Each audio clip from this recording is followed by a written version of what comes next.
Hello, welcome to Culture and Causation. I'm Aaron Briley, and today's guest is Nick Buckley. Now, Mr. Buckley is from Manchester, England, and was appointed to the Order of the British Empire in December 2019.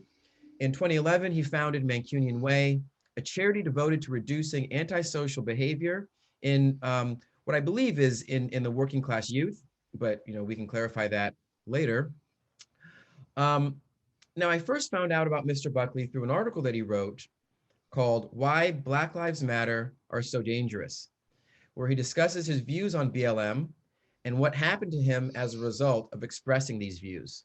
So I'd love to discuss his article, and I'm really looking forward to it. So without further delay, Nick, welcome to the show. Thank you, Robin. It's nice to be here. Great. Now you're based in the UK, in Manchester, and you used to run a charity, or maybe you still do, but a charity working to help this sort of working class youth. So my question is actually, what did the charity do, or what does it do if you're still there? And how did you become interested in this kind of work? Yeah, so I got interested in this work about 2 decades ago. I applied for a job at my local council, so local government. I was successful, and I started working with young people, trying to stop them getting involved in crime and antisocial behaviour. Because like most things in life, we see warning signs and we see lots of young people beginning to make mistakes. And what we tend to do is ignore it until they break a serious law, and then we arrest them and then we punish them. And what we were trying to do was look for the warning signs, intervene early, correct the path they're on by involving the parents, and hopefully they'll develop into positive members of society, which we all want. So I did that for a decade. And then we had huge budget cuts in the UK due to the financial crash in 2008. So my job was made redundant, my whole team was made redundant, and I decided to take the money being offered to me as redundancy payout, and I used that money to set a charity up to carry on that work, working on the streets, in the evenings, in the rain, in the dark, finding the young people who are disenfranchised, who've been kicked out of school, kicked out of youth clubs, and trying to work with them and trying to show them all the amazing opportunities this country has on offer. And if we can show them and teach them how to grasp those opportunities, they'll have an amazing life. And that's what I set the charity up to do. Okay. And so now you, I guess it was this year, you criticized BLM in a blog, I believe. And this ultimately cost you your job at the charity. So if you could, can you explain, I guess, what your criticism of BLM was and what happened to you as a result? Sure. So I heard about Black Lives Matter for the first time in May this year after the tragic death of George Floyd. We had protests in London and in Manchester. The ones in London turned violent. And I'm watching this on TV and I'm thinking to myself, who are Black Lives Matter? So I Googled it, found the website and read what they had on their website for their aims and objectives. And I was quite surprised. And I'm reading this going, this isn't about anti-racism. This isn't about improving the lives of Black people. This is a Marxist organisation who want to defund the police, which is the craziest idea I've ever heard. And I've heard of some crazy ideas. They want to get rid of the nuclear family. The biggest problem we've got in the UK, and I would imagine the US as well, is a lack of fathers in the home, and they want to dismantle the nuclear family. And I'm reading this going, nobody knows about this. We think in the UK this is an anti-racist movement. So I wrote a 600-word blog outlining what I discovered on their website. And then I also then put some points about if Black Lives Matter want to improve the lives of Black people in the UK, then these are things they should be tackling. This is how you improve the Black lives in the UK. And I wrote the blog and I published it on LinkedIn. I made a point of not putting it on Twitter because Twitter can be is mental. So what's the point? Put it on LinkedIn for a couple of weeks, had some good discussions with some people. Some people criticized me and said, I disagree and gave me points. And that's perfectly fine. I don't think I'm right. I'm quite happy for people to critique me and tell me where I'm going wrong or what I don't understand. Excellent, thank you. I might learn something. I had some people phone me up to say they agreed with me, but they didn't want to put that online. And I thought, that's a bit strange. And then somebody copied the link and put it on Twitter. Then it all went crazy. There was a petition to have me fired from the charity I set up. The board of the charity, who I appointed, then got some emails, complaints, saying this is disgraceful, Nick's a racist, Nick's a Nazi. And when you think six months before, I'd been awarded a medal by the Queen of England for the work I'd done in communities. So in 6 months, I went from hero to Nazi. And that's quite a big drop in 6 months. The board panicked. The board saw these complaints, saw these criticisms of me on Twitter, and the profiles of some of the people looked like they were black.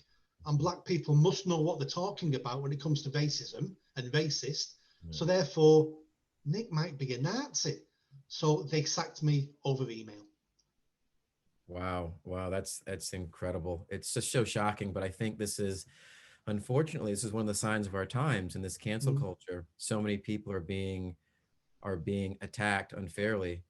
Now, I want to get back to what happened with your work, but before that, I'd love to get your idea of how BLM is gaining ground in the UK, because I'm always a little shocked at the worldwide popularity of Black Lives Matter, because it seems that like one of their claims was that the US, that our society here is systemically racist.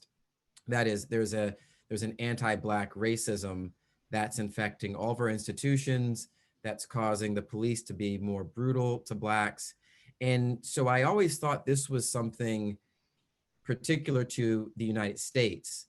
So when I see it, gaining popularity across the world, I'm a little bit shocked. So I guess my question for you is, what claims are BLM making in the UK to sort of gain traction? Are they making the same types of claims? And if so, what do you think about them? They're making exactly the same claims. First of all, let me say Black lives do matter. And we've got to a stage in our societies now where I feel I have to say that. Black lives do matter. Of course they matter. I've spent 2 decades improving Black lives in the UK. But Black Lives Matter, the organisation in the UK, say the same things. British police are racist. British society is racist. The whole systems we have in the UK have been designed specifically to keep the Black person down. And we have the same rhetoric. And every time I speak to somebody who says these things, they can never back up anything they say. So when they say the police are racist, the police in this country kill Black people. Now, the UK, our police are not even armed. No, I think last year we had 3 deaths by police last year, and all 3 were shot dead as terrorists. So, we don't have normal crime. We don't have gun ownership in this country. So when they say the police kill people, Black people in this country, the BBC, who's our national broadcaster, did an investigation last year. And over the last 10 years, they worked out that you're 25% more likely, if you're a white male, to die in police custody in the UK than a Black man. 25% more. They don't want to talk about that. And then they say, oh, poverty. Poverty has been designed to keep Black people down. And then we have to say to them, well, actually, in the UK, the 2 groups who do the best in this country are British Chinese and British Indians from the subcontinent. They do the best in school, and they earn more money per person. So where's the racism there? We've just had a report out a couple of weeks ago in the UK. Who are the people doing the worst in state education in the UK? Turns out to be white British boys. More Black boys go to university in this country than white working class boys. And we have all the evidence, and their comeback is, I don't care about your facts and your evidence. This is how I feel. And my feelings are worth more than your facts.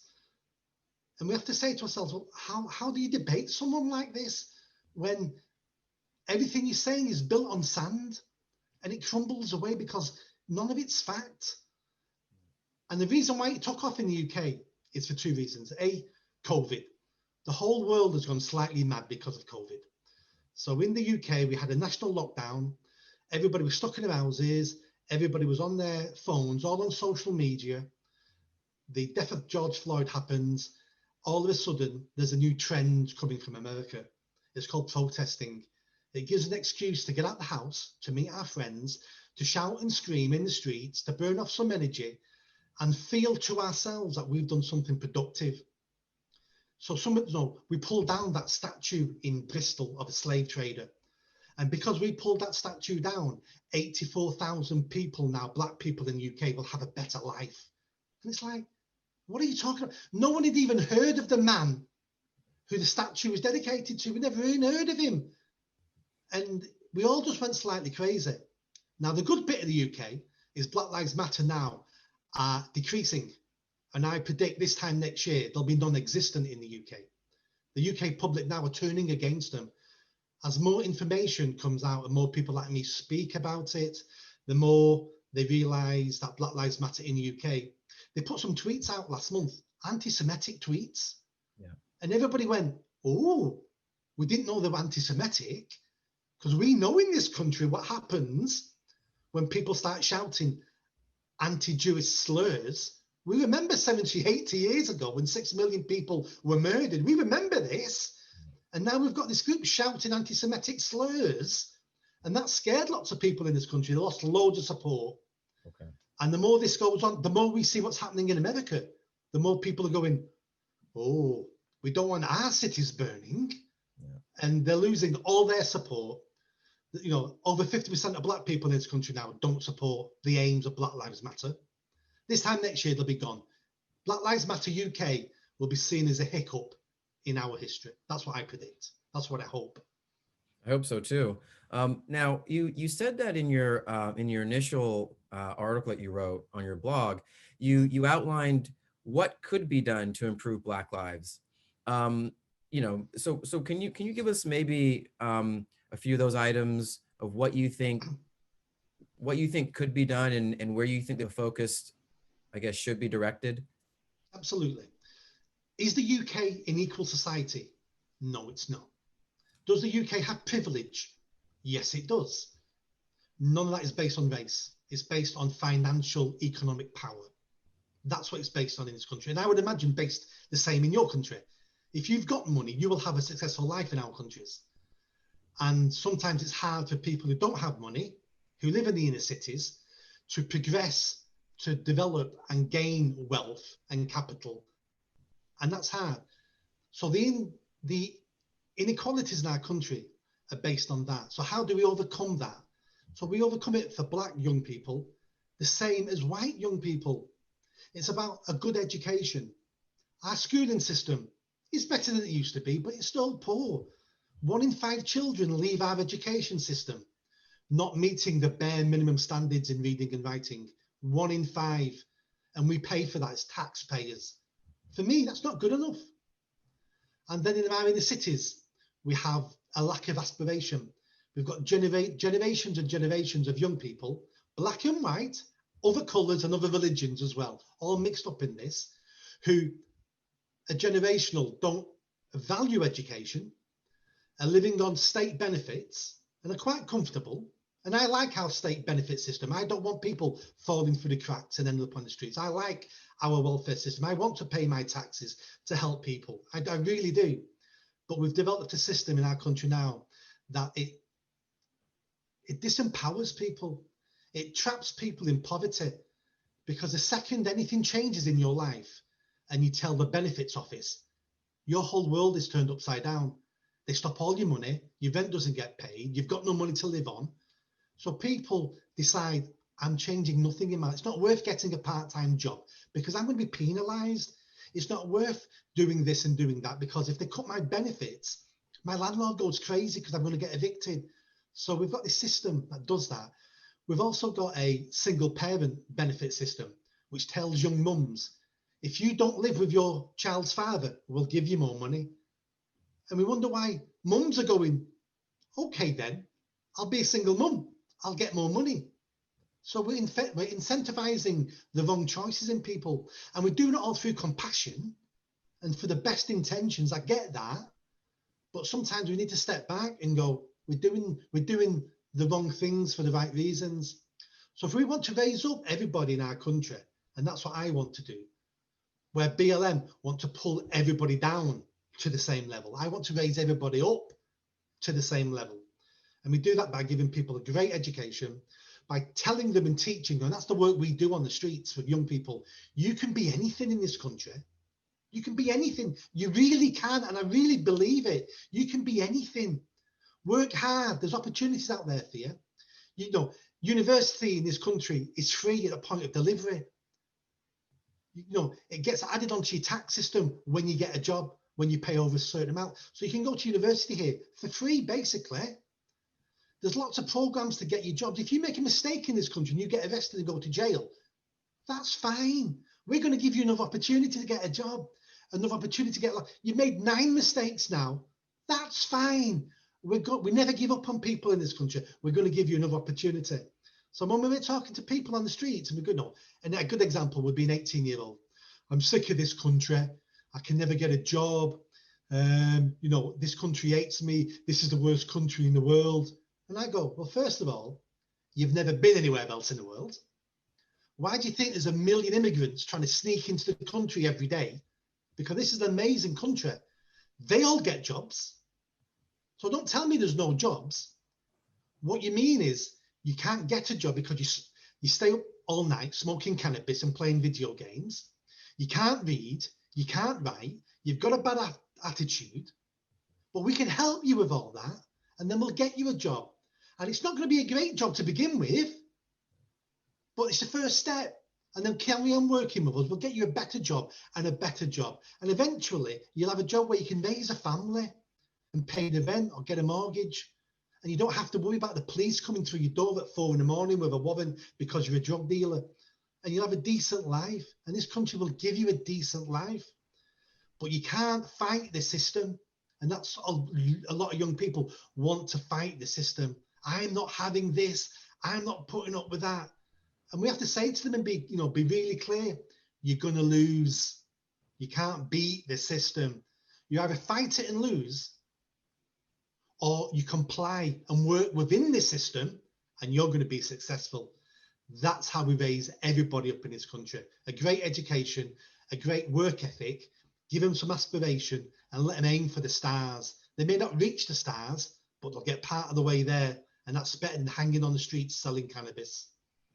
You know, that's a great message. I mean, it's the same thing that works here. I mean, that's what's so interesting, is that these seem to be universal truths, you know, in certain systems, and a certain free system. And you can, you know, get an education, work hard, and it does wonders. That happened with me. I know many people who've gone that same route, who didn't really come from, you know, the most advantageous backgrounds, but were able to, you know, go to school, work hard, and it works. Exactly. So I guess my final question then is, and this is, you know, back to your charity that you're working for. Have you been able to get back to work? And how did that get resolved, if you are? It had a happy ending. So I was sacked by email, just a simple email. And then the first week, I was a beaten man. I thought it was over. I blamed myself because I took personal responsibility. I wrote the blog, I published it, and as a man, I need to take responsibility for this, which I did. So I blamed myself, and someone needed to be blamed, and it was me. And then after a week, I heard a little voice inside my head telling me, "What are you doing? Why are you just accepting this? Why are you not fighting back? Why are you not trying to clear your name? Because if you don't clear your name, your next step in life is going to be a lot harder, because everyone's calling you a racist and Nazi. You don't want that hanging over you for the rest of your life." So I mounted a comeback. So I decided I wasn't accepting the outcome. I went to the national press. The national press printed a full page in the best-selling Sunday newspaper in the country. And then everything changed. I had thousands of people contact me going, "This is disgraceful," from all over the world, some people from America and Canada. Somebody then set up a new petition to have me reinstated. So I think 450 people got me fired. 18,000 people signed a petition to have me reinstated. We then flipped the table. All the pressure then was back on the board because people were saying to them, and the press was saying to them, why did you sack Nick? Why did you sack this guy who'd done all these things? And what point of his article and blog was he wrong? Or was he racist? Point to something, please, so we can see. And the pressure built and built and built. And eventually I got a solicitor's firm, a lawyer's firm involved. They contacted me free of charge. We'll take this on. They wrote to the board, and within 18 hours, the board all resigned. They capitulated in 18 hours. When you think about it, when I think back now, it was so easy to beat them. The people online stopped complaining as soon as I got national press attention. Nobody criticised me once I got press attention, and the board capitulated in 18 hours. And that just goes to prove what I thought all along. This is built on sand, and people react. It's an awful word, but people react because they're cowardly. In the grand scheme of things, the board weighed their convenience against my friendship, and my friendship was found wanting, and I believe that's why I was sacked. But what they didn't expect, and what they should have expected because they knew me, they should have expected to fight back, and that's what they got. Wow, that's amazing. Well, I'm just really glad things turned out well in the end. And where can people find you, Nick, online, or where can they go to find some of the work that you do? I'm all over social media, so same handle on all of it, Nick Buckley MBE, all one word, and I'm on virtually everything. Okay, well, great. Well, thanks so much for taking the time to tell us your story. I really appreciate it, Nick, and take care. Thank you, I've appreciated it. I've enjoyed it.